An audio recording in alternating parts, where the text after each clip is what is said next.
Most practices will have a list of acceptable over-the-counter medications that a woman can take, and no provider is going to prescribe a medication to a woman if it's not safe for that woman to take.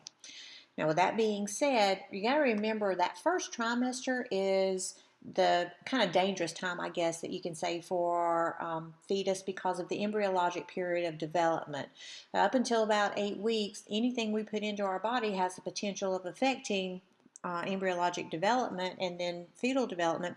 So if there's a way to not take anything, the ideal is, especially during that first trimester, to not take anything. If you have to have something, it needs to be with your provider's awareness and approval. As far as vaccinations, there are some absolute no's, and those are your live viruses. So MMRs, we test women for rubella. We talked about that as part of their prenatal lab work. If they are equivocal or not immune, you don't vaccinate them in pregnancy because it's a live virus. You have to wait until after they've delivered. Conversely, things that aren't live viruses, like your flus, your Tdaps, your hepatitis, those are okay for women to take, and they are encouraged to take those. Women are at high risk with your flu, so we want all women to get a flu shot. Your tetanus, diphtheria, and pertussis, the current recommendation is now that you get that with every pregnancy. It used to be you got it after pregnancy, you only had to get it 5 years. Well, they have now gotten to the point that after you've completed your second trimester, once you get into your third trimester, i.e. 28 weeks of pregnancy and beyond, that you should get your Tdap. Alcohol, smoking, drugs, just say no, okay? Don't do it. That is not good, has too many potential negative outcomes for the fetus as well as for the mother. When it comes to caffeine, there's not a hard and fast rule that says no caffeine, okay? There's not been links to small babies or anything like that by taking in caffeine as a rule. Now, out of the other side of my mouth, I'm going to tell you, like your book says, if you consume more than 200 milligrams of caffeine a day, there have been some reports of miscarriage associated with that. So you want to tell your woman a cup of coffee here or there is not going to necessarily cause problems, but drinking a pot of coffee a day could. So if you can wean off the caffeine or know that you're getting a minimal amount, you should be okay. Normal discomforts of pregnancy. Each trimester has its own little bit of things that you have to worry with, and that's why there are some women who like babies, but they just don't like being pregnant. So what I want you to do, because there's so many, and this would be effective use in your antepartum project if you're in 2256 as well, is go to your book between pages 218 and 221 and read all the different discomforts associated with each trimester, what causes them, what education and guidance you can give to your mom about them. Nausea and vomiting related to increasing HCG in pregnancy. So you typically see that in the first trimester. We laughingly call it morning sickness. However, it can be at any time of day. So what are some things that I need to do to tell my mom to help minimize that? Have some crackers on the bedside table. Don't put your feet on the floor until you've eaten a cracker. Have a sip of water. It's important to eat regular, every 2.5 to 3 hours, small snack-sized meals. Avoid spicy, rich, fatty, greasy foods, that kind of stuff.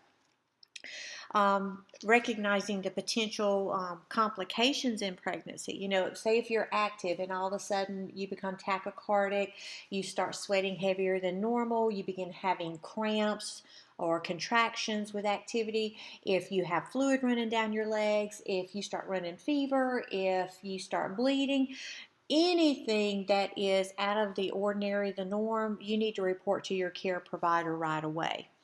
And, understanding preterm labor, that's going to be very, very important to be able to identify, are you having contractions? Are you having them, 6 in an hour or more? How pregnant are you when you're having those? What have you had to eat and drink today? Recognizing preterm labor is one of the most important things and interventions to prevent preterm birth. So And then, sexual intimacy. As I said earlier, when we were talking about adaptations in pregnancy, women don't always want to have sex, especially as the pregnancy advances. Early on, it still may be okay, but they may not want to later. And then you've got some who the hormones are just saying, oh, hallelujah. Women have reported that they can have an orgasm easier in pregnancy than they could when they weren't pregnant. So they like having intercourse because of that. It's important to be able to talk to your patient about how to approach sexual activity, especially as the pregnancy advances. There's different positions that can be employed. The traditional missionary position isn't going to work, especially late in pregnancy, because she can't be on her back. If you have the partner behind her, or if she is on top, she can control how deep the penetration is, and that may be more comfortable for her. So be able to talk to your patient openly, honestly, non-judgmentally about sexual intimacy and activities when she's pregnant. Cultural influences they guide your activities, your practices, your beliefs in different things. So depending on what your cultural background is, your emotional response may be different from mine. There may be what seems like a standoffishness or a disinterest that comes from the population, the culture where you are. You may want to ingest something hot or cold. You may want the room light or dark. You may want the grandmother to hold the baby. All of those things are going to be culturally related. How they dress. You know, some women wear a cord beneath the breast, knotted over the belly button to help prevent morning sickness. You see babies who have um, bracelet strings tied around their wrist or something. What they wear, little influences that they have, it's going to be based on their culture. Some women, when they find out they're pregnant, they don't do anything until after the pregnancy. They are not allowed to clean their house, to work outside the home, to do anything other than gestate and rest. There are some practices that believe sexual activity is good, that it keeps the birth canal lubricated and the passageway for the baby open. And then there are other cultures who don't want to have any type of sexual activity or intercourse. And then again, what the diet is. Here in America, our diet has a lot of different um, caveats to it. We allow some things, we don't allow some things, but pretty much if you say within moderation, you can have most anything that you want. There's not really a concern. If you are a vegetarian, then we find ways to be able to get your protein sources in other ways. But other countries, say Muslims, for instance, they have strict regulations about how food is prepped, and if meat can't be prepared the way they want it to, then they leave meats out of their diet. And so if you have meat left out of your diet, what's your protein base? How are you dealing with that? So you have to respect the culture, even though they may have meat left out of their diet and Americans would have meat left out of their diet. Are they looking at it the same way, and are each making the appropriate adjustments to get the things that they need? Now, your adolescents are much less likely than their older counterpart to receive adequate prenatal care. Sometimes they are in denial that they're pregnant, so they're not going to go seek prenatal care, or they're afraid if they tell somebody they're going to get in trouble, so they hide the pregnancy. They don't necessarily understand or respect the importance of what prenatal care is and what it does for the pregnancy. So they are going to need a lot more guidance and support and supervision. Women who are considered advanced maternal age, so those who are going to be 35 years or older when they deliver, they have their own little nuances that you have to think about, and the variations in their care. What are we going to do for them? your multi-parous women who've had a lot of babies and they're getting older, they may have foregone birth control, may not have felt like it was necessary. Think about your midlife crisis babies, your menopause babies.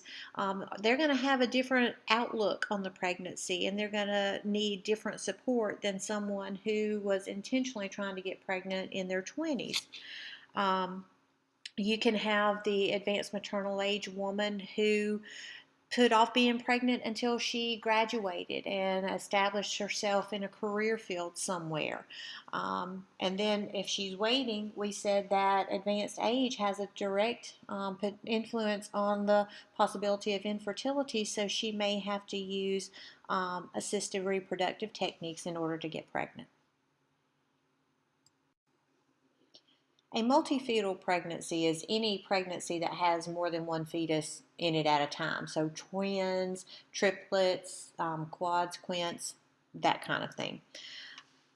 Multifetal pregnancies are almost always end in prematurity. The uterus just gets stretched too much. There's too much intrauterine content, and the babies just come out. Because you got to think about with twins, if you've got two 5-pound babies, that's 10 pounds of baby inside, and we don't want a singleton pregnancy to be that big, right? So you're going to have an increased risk for prematurity. You will also have rupture of membranes before. So a preterm premature rupture of membranes is something that is associated with multifetal pregnancies. Having placenta previa is a bigger condition, potential risk when you have a multifetal pregnancy. Having an abruption of a second placenta before the second baby is ready to deliver. That is a surgical emergency, a big risk that's associated with the multifetal pregnancies. When you have monozygotic twins, so you just have one egg for the two babies, then you have an increased risk for congenital malformations. If you have dizygotic twins, which means two separate eggs gets fertilize two separate sperms, then there is no increase in incidence because they are two separate beings. They're not the same genetic makeup.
How you structure the prenatal care for someone who is having a multifetal versus a singleton pregnancy is a little bit different.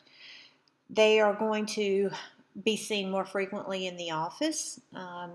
You still in the beginning, the first visit or two, you may do every 2 weeks instead of once a month, but you're going to start seeing them a little bit sooner at the every 2 weeks, and they may start the weekly visits earlier, and at the end, they may very well be coming in twice a week or at least getting twice weekly non-stress test to make sure that NST is a test for fetal well-being. It monitors fetal heart rate patterns, looks to see, is the fetus getting stressed? Is it oxygenating appropriately? Do I have good variability? Do I have ACT cells, which tells me my fetuses are oxygenating? Serial ultrasounds can be done just to track growth and development.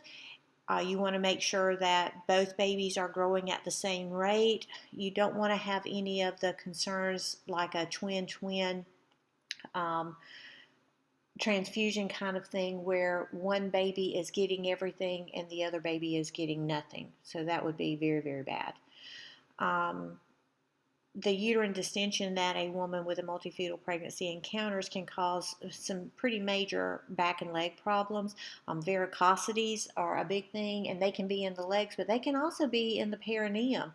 You can have vulvar varicosities. Your hemorrhoids are just varicosities in the rectum and the vasculature there. So it's going to be important that you give them good advice and education about maternity support hose and maternity girdles. Avoid prolonged standing, avoid being constipated, drink plenty of fluids, such as that. Having one baby is enough to rock your world. So can you imagine the parents who are having multiple babies that they have to take care of? Sometimes women make the joke that they work just to pay for child care with one. So imagine if you have child care for two.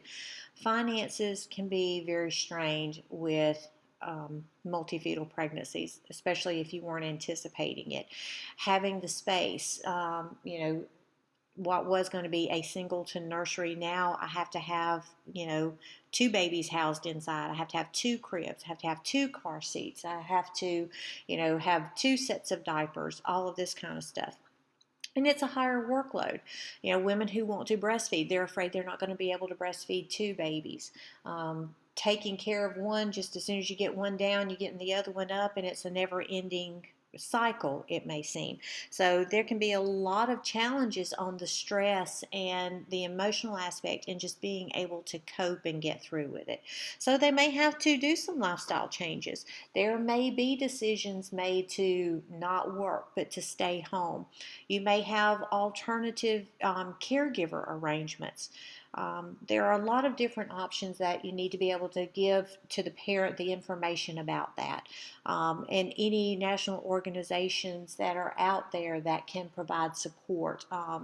Sometimes it's just being able to blog and a sounding board to be able to get advice from. Childbirth education classes are really a good idea, okay? I highly recommend people going. Not because you are going to know exactly what to do every minute of the day that you are in labor, but knowledge is power. And if you can get a background on what to expect when you are taking a childbirth class, then when you're in labor, things are at least familiar to you and you have an idea, an approach, you can plan and prepare.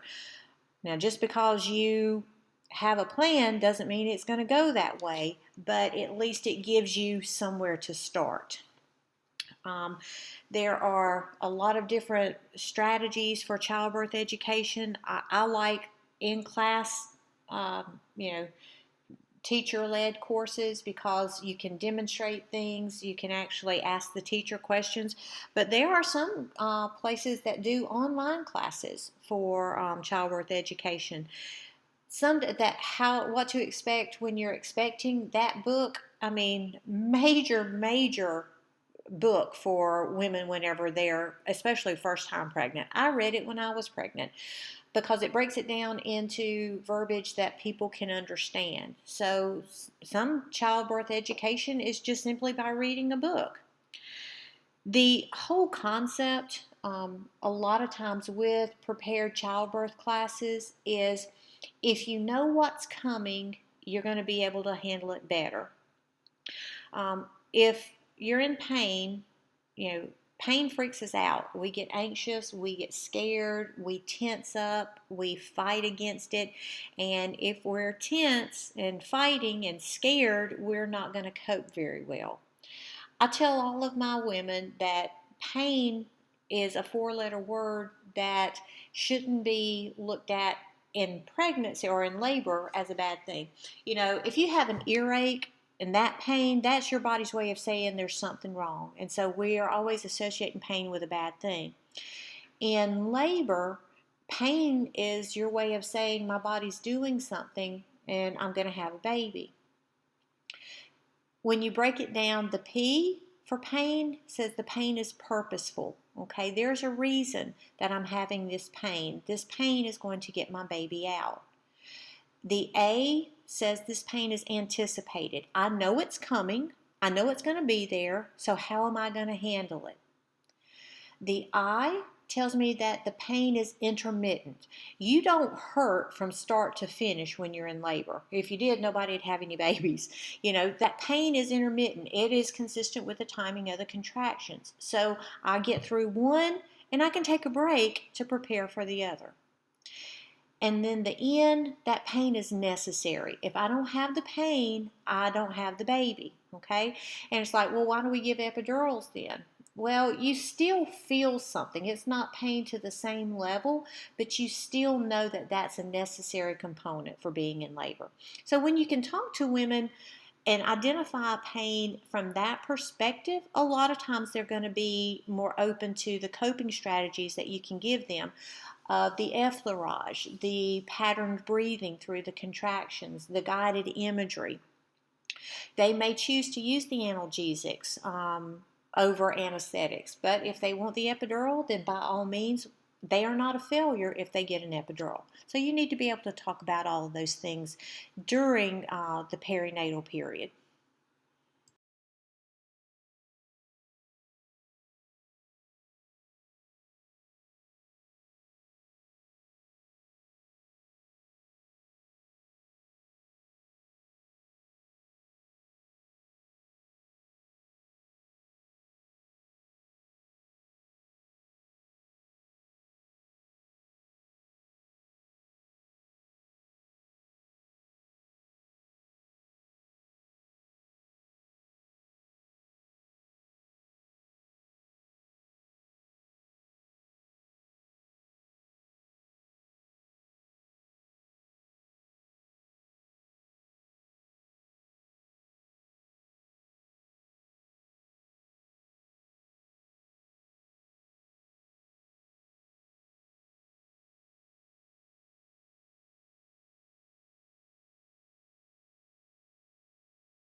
Now, there are different arenas where a woman may have her baby, okay?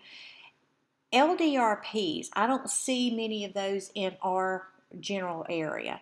That is where the woman is admitted to the hospital. She is put into a single room and she will labor in that room. She will have her baby in that room.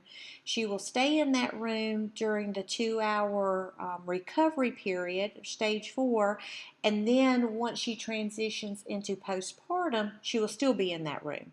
So labor, delivery, recovery, and postpartum. What we see at Baptist, South, East, Jackson, East Alabama, all the different places that I've been in, we have LDRs. So a woman will be admitted to the labor and delivery unit. She will labor in a room, she'll have the baby in a room, and she will stay in that room for up to 2 hours recovering. Then she will transfer to a separate unit for postpartum recovery, and she'll be discharged from a separate area. There are birth centers where women will go and they will have their baby there. It is a little less structured, a little less formal than a hospital, and it is just a facility for a woman to go and to have her baby. There may be local ones around. I don't know of any. I know in Columbus that they have birth centers, but not here. And then home births, and this is where your lay midwives come in to play a whole lot more, because they have to keep things under the radar, but you've got women who just don't want traditional prenatal care, or maybe who can't afford it, can't access it, and so they will have a home birth. If you are having a home birth, or even delivering in a birth center, it's really, really going to be important for that woman and that care provider, which may very well be a midwife, to have contact and communication and the support of a OB provider, an OB physician, and be able to get emergency services there immediately, have a plan in place for the what ifs. What if I'm delivering and all of a sudden I have an abruption, or I have a prolapse cord, or I have a hemorrhage, or anything? When you're not in the hospital setting, you have a lot more risk if something goes bad for it to have a really bad outcome. So you need to make sure that the woman understands that, and that y'all have talked it through, and that she and her provider have a plan in place for something like that. While eating well in pregnancy is very important, because that's going to make sure that the mom has the nutritional support that she needs to maintain herself during pregnancy while developing this fetus in utero. Having good nutrition before pregnancy is going to be a very critical step as well. So that preconception counseling from a nutritional perspective is very important. And one of the key things that we need to tell our moms is how important folate and folic acid is in the preconception in that early embryonic period. It has been reported that the incidence of neural tube defects can be decreased as much as 70% if all women have an adequate folic acid intake during that periconceptual period. So anybody who is at risk for becoming pregnant, notice I said anybody who is at risk for it. So even if you're thinking about it or not, this still applies to you. Anyone who has the potential to be pregnant is advised to consume 400 micrograms of folic acid in fortified foods, such as ready-to-eat cereals, enriched grain products, or they can have supplement. And then they want to have a diet rich in folate-containing foods, which are going to be like your green leafy vegetables, whole grains, and your fruits. As far as nutritionally in the pregnancy, obviously if the woman does not maintain nutrition well, then she is not going to gestate a well-developed child, and so you're going to have the risk for a low birth weight infant. They are going to be at risk for preterm, and if you have a preterm infant that's delivered, then there are 3 times higher neonatal death rate for those babies than it is for a baby who is nutritionally sound and has gone through a full gestation. And 2% of infants born very preterm account for 50% of the infant deaths in the U.S. So those are pretty serious statistics that are really directly related to your maternal nutrition. So, how do we educate a woman on nutrient needs during pregnancy, and what do we tell them? Well, just in general, okay, general rule of thumb is a woman is going to gain 25 to 35 pounds during pregnancy.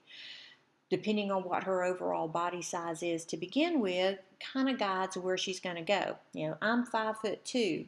35 pounds on me looks a whole lot different than 25 pounds on me. So you want to, talk to the woman about that. But clinically, and by your book, when you break it down, it's the woman who's going to gain weight the first 2 trimesters, okay?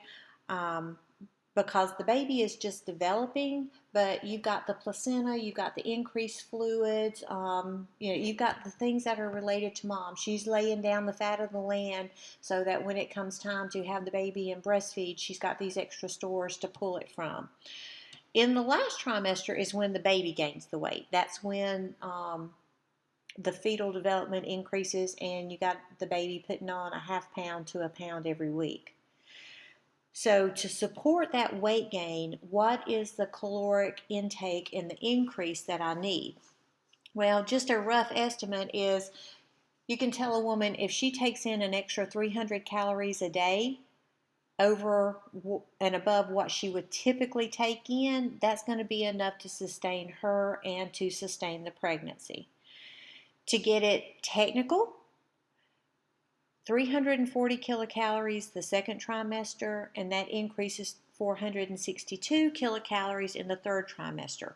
And that makes sense because the baby is gaining weight now in the third trimester, so you're going to need to increase that caloric intake a little bit more towards the end.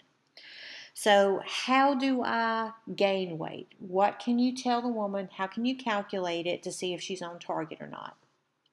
Well, there's going to be a minimal weight gain in the first trimester. And actually, there are women who lose weight in that first trimester because they do have such bad morning sickness and they just can't keep anything down. So if they don't gain a whole lot, that's okay, all right?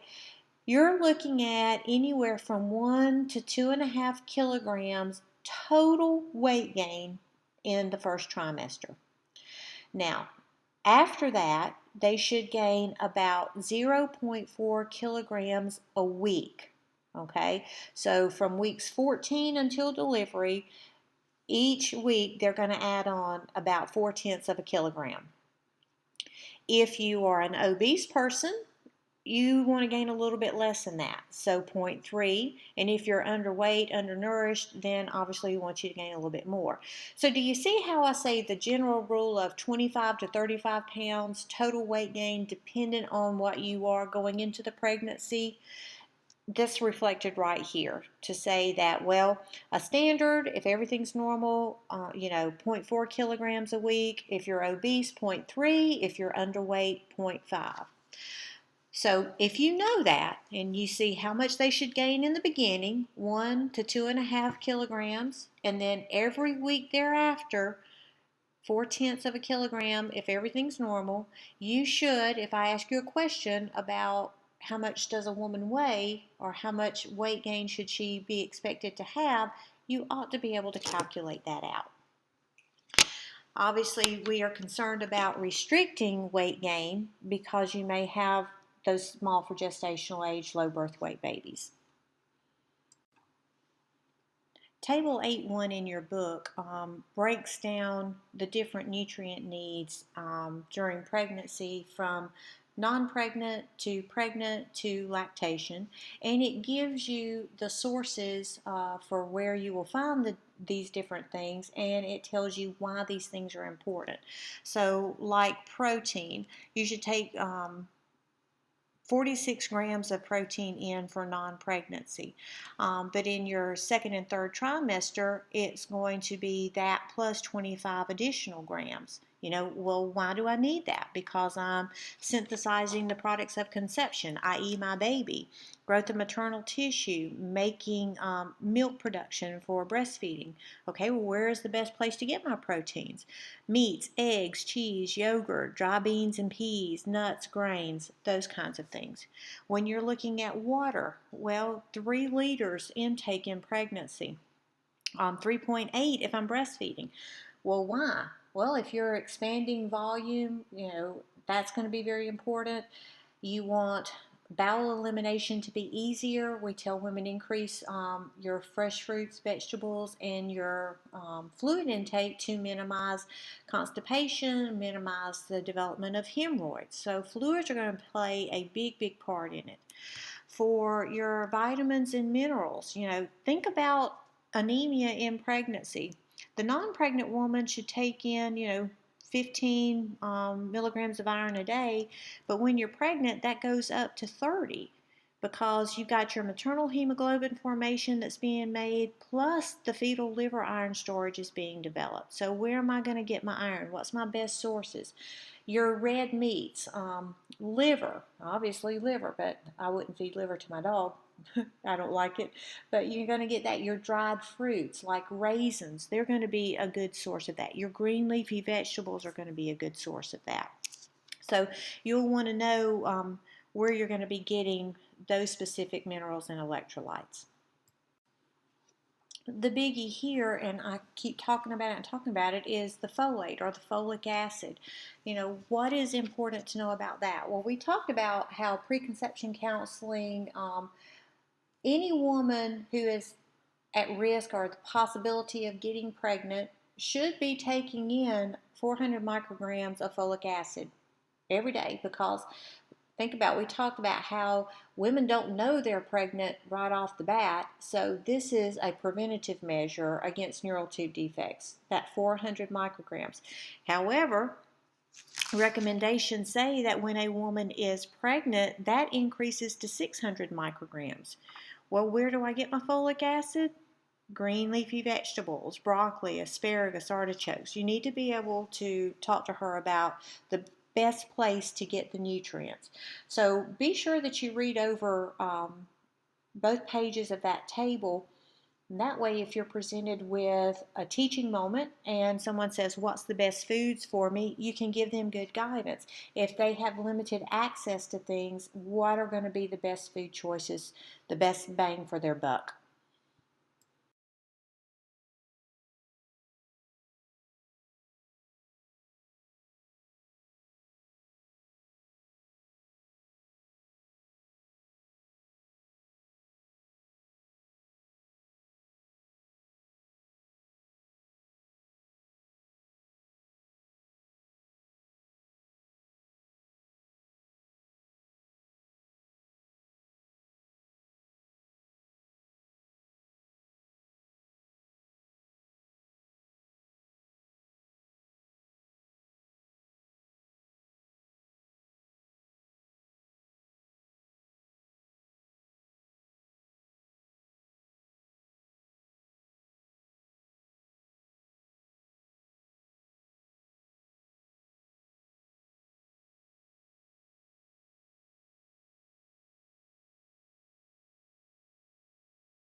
So here's just some examples of different things that would constitute pica: cornstarch, baking soda, baking powder, laundry starch, red clay, ice.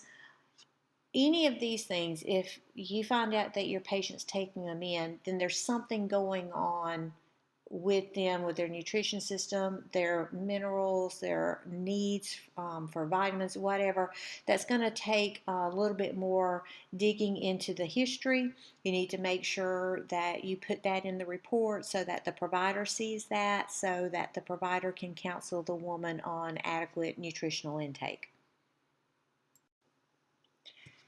So, how does nutrition influence other things in pregnancy?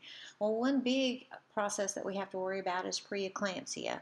While we don't know really what causes preeclampsia to occur, there is a school of thought that says poor intake of certain nutrients and foods may influence the development of preeclampsia. Therefore, adequate diet remains one of the best means of prevention in a pregnant population. Your physical activity during pregnancy.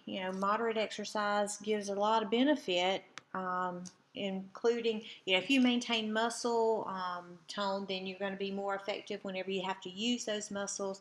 If you are in better shape, you could have a shortened course of labor, and just overall you feel better. I mean, we tell people who aren't pregnant, exercise does give you an overall sense of well-being and feeling better. So in pregnancy, you can see why that would be important too.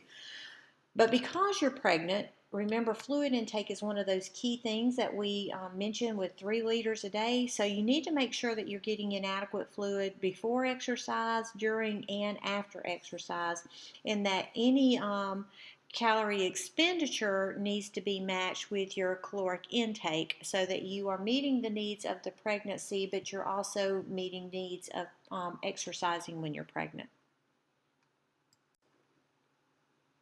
And we talked a little bit earlier about nutrient needs during lactation, and we'll go into more detail whenever we do talk about lactation later on in the semester. But for breastfeeding, the nutrient needs are very similar to what you do have during pregnancy. So you can go back and look at Table 8.1, because it, remember, gives you your pre or non-pregnant needs, your pregnant needs, and it also gives you your lactation needs. Energy intake is an increase of about 330 kilocalories over a non-pregnant intake, okay? So she no longer has to have enough intake or calorie intake addition because of pregnancy, but she is making the milk. And even though she laid down the fat and the adipose stores that breastfeeding literally breaks down to metabolize the milk, she still has to have that extra energy increase for the metabolism and the generation of the breast milk itself. Smoking, alcohol, excessive caffeine intake should be avoided during breastfeeding. The baby can actually taste certain foods. Alcohol can be expressed through the milk. The caffeine can actually be expressed through the milk, and so you can have a baby that is somnolent from the alcohol or jittery from the caffeine. Also, exercising, this is not really nutrition, but it's kind of one of those, oh, yeah, I remember that. Exercising just before breastfeeding can actually make the milk not taste good, and so your baby may not nurse very well if you're trying to nurse right after breastfeeding. So just some things to keep in mind, and as I said, we'll get a little bit more in detail whenever we talk about breastfeeding later on in the semester. Well, that's the end of the lecture. I hope it helped. I hope you enjoyed listening to it, and go back and listen to it again. Follow along in your book, kind of highlighting stuff. When we come to class on Monday, if you have any questions about anything, bring them to class with you. and we will use Monday as a review of this unit and the first 2 weeks in preparation for our first exam. That's going to be on the Monday that we get back after Labor Day. So y'all have a good rest of the weekend, and I will see you on Monday.